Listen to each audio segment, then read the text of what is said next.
तरफ आज श्री सुखदेव जी राजन परीक्षित से कहने लगे हैं, राजन परीक्षित इधर ये राजा बल बहरोचन का बेटा है, दैत्यों का राजा है, बड़ा दानवीर राजा है। इसके दरवाजे पर जो भी आ जाता है वो कभी भी बेमुख जाता नहीं है। हर वर्ष की तरह इस वर्ष भी राजा बल ने संकल्प लिया है सोमा यज्ञ कराने का। जैसे इंद्र को पता लगा है कि राजा बल सोमा यज्ञ कराने जा रहे हैं, इंद्र घबरा जाते हैं कहीं ये राजा बल इंद्र शासन न छीन ले।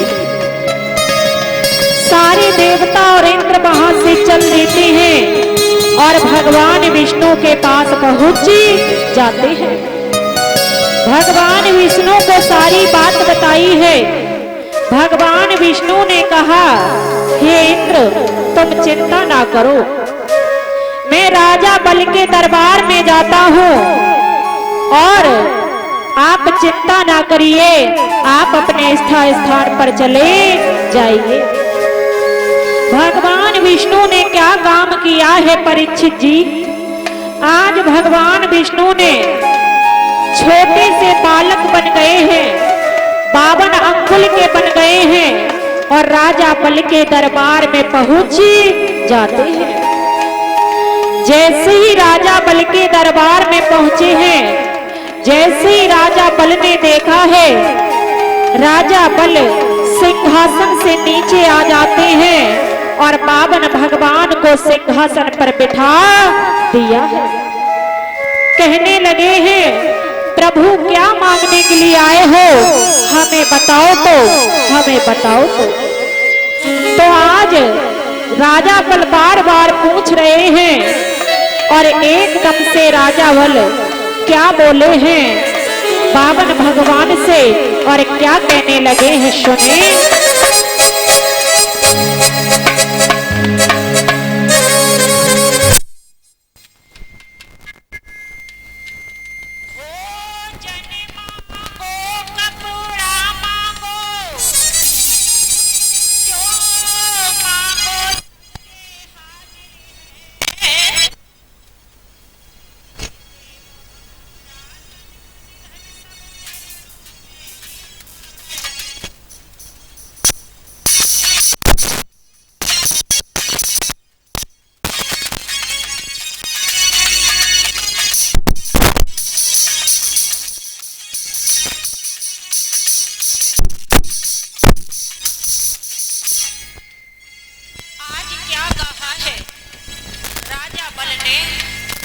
भोजन मांगो, कपड़ा मांगो, सबरे हाजिर है,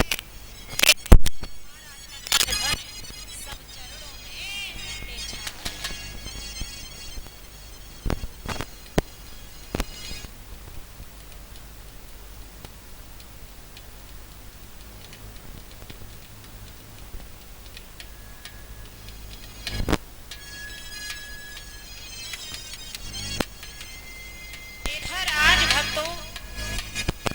राजा बल ने कहा है, भोजन मांगो, कपड़ा मांगो, जो मांगो सबरे हाजिर है। हे देव हमारा तन मन धन सब चरणों में निछावर। पावन भगवान ने क्या कहा है, राजा बल मैं तेरा कपड़ा और रोटी मांगने के लिए नहीं आया हूँ। अगर मुझे देना ही चाहता है तो 3.5 कदम पृथ्वी दे दे।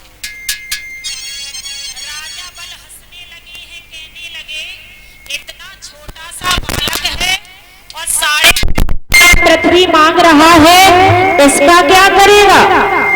तो पावन भगवान ने कहा, राजा बल मेरी तू चिंता ना कर, मुझे तू 3.5 कदम पृथ्वी दे दे, मैं अपनी पूरी उम्र 3.5 कदम पृथ्वी में ही लूंगा।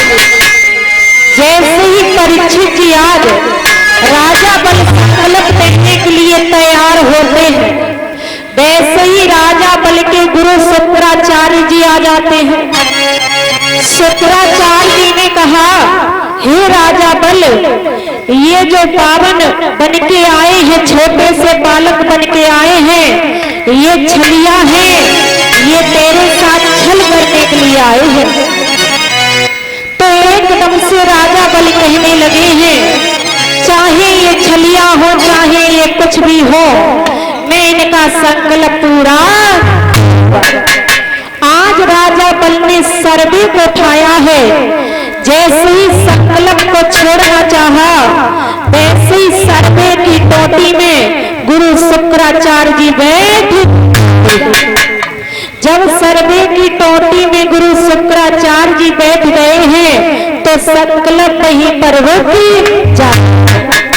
बावन भगवान ने कहा, राजा बल, इस सर्वे की टोटी में कुछ अटक गया है, जल्दी से जाओ, एक पैनी सी सीख लेकर आओ और इसमें देखो क्या अटका है। राजा बल दौड़ कर जाते हैं, पैनी सी सीख को लेकर आए हैं। जैसे ही सर्वे की टोटी में डाला है, वैसे ही गुरु शुक्राचार्य की बाईं आंख फूट। जैसे ही गुरु शुक्राचार्य की बाईं आंख फूटी है, अब तो गुरु शुक्राचार्य जी वहां से भागने।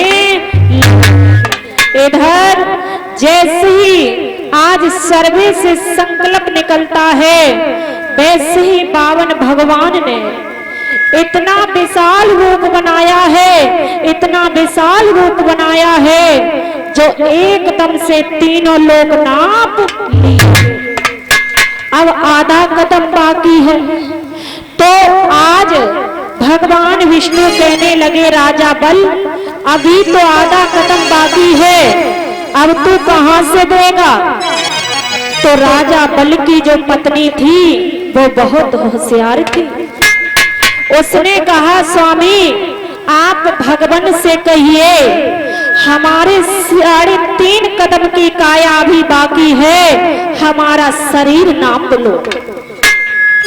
राजा बल ने क्या काम किया, वहां से चल देता है और भगवान विष्णु के चरणों में लेट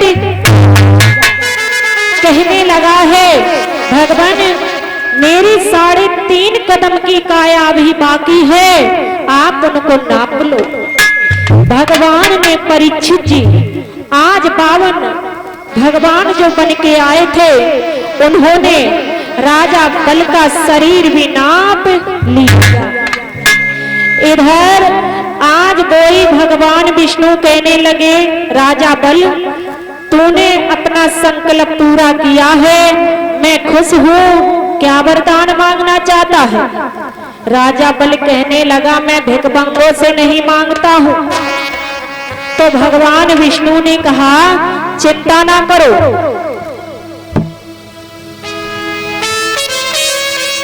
भगवान विष्णु ने कहा, राजा जी आप चिंता ना करो, आपको मैं पाताल लोक का राजा। जैसे ही भगवान विष्णु ने पाताल लोक का राजा बनाया, वैसे ही आज राजा बल क्या कहने लगा है, प्रभु मैं वरदान मांगना चाहता हूँ। कौन सा वरदान, मैं जिस दरवाजे से निकलूं, उस दरवाजे से आप मुझे खड़े दर्शन देते हुए। अब तो भगवान विष्णु राजा बल के चंगुल में फंस गए। तो आज भगवान विष्णु ने कहा, ठीक है राजा बल। जैसे ही राजा बल कहीं इस दरवाजे से निकलते हैं, कहीं उस दरवाजे से निकलते हैं, तो भगवान विष्णु उसी दरवाजे से दर्शन देते हुए। बहुत समय बीत गया है, जब भगवान विष्णु आज पहुंचे नहीं हैं, तो लक्ष्मी मैया को चिंता सताने लगी है। लक्ष्मी मैया भगवान विष्णु को ढूंढते हुए जा रही थी। तब तक रास्ते में नारद बाबा मिल जाते हैं। नारद बाबा ने कहा, मैया, पिताजी की नौकरी लग गई है राजा बल के दरबार में। मैया कहने लगी, अरे ओ नारद बाबा, तुम हंसी करते हो, और मेरे स्वामी पता नहीं कहाँ चले गए हैं। नारद बाबा ने कहा, मैया अगर आप विश्वास नहीं मानती हो ना तो राजा बल के दरबार में जाना, थाली को सजा लेना और राखी को रख लेना, राखी को बांध देना। जब राजा बल पूछे ना तो आप पिताजी को मांगे। लक्ष्मी मैया ने थाली को सजाया है और राजा बल के दरबार में पहुंच जाती है। राखी को बांधा है राजा बल के, और जब राखी को बांधा है, राजा बल ने कहा, बहन क्या मांगना चाहती हो? तो लक्ष्मी मैया ने कहा है कि हे भैया मुझे आप ही अपना नौकर दे दो। तो भगवान विष्णु हाथ जोड़ रही है लक्ष्मी मैया की तरफ, एक बार मुझे भाग्यवान बचा लो, अब मैं कभी भी किसी की परीक्षा लेने के लिए जाऊंगा। आज लक्ष्मी मैया ने भगवान विष्णु को वहां से लाई है। कहते नहीं है परीक्षित जी, भक्त चाहे छोटा हो चाहे बड़ा हो, कभी भी भक्त की परीक्षा लेनी नहीं चाहिए। कहाँ पावन भगवान बनकर गए थे भगवान विष्णु आज राजा बल की परीक्षा लेने के लिए, लेकिन खुद ही चंगुल में फंस। बोलिए गोविंद भगवान की, शिव महापुराण की जय। जय श्री राधे। आ जाइए मेरे भक्तों, 2 बार हरि का नाम, उसके बाद बहुत सुंदर सी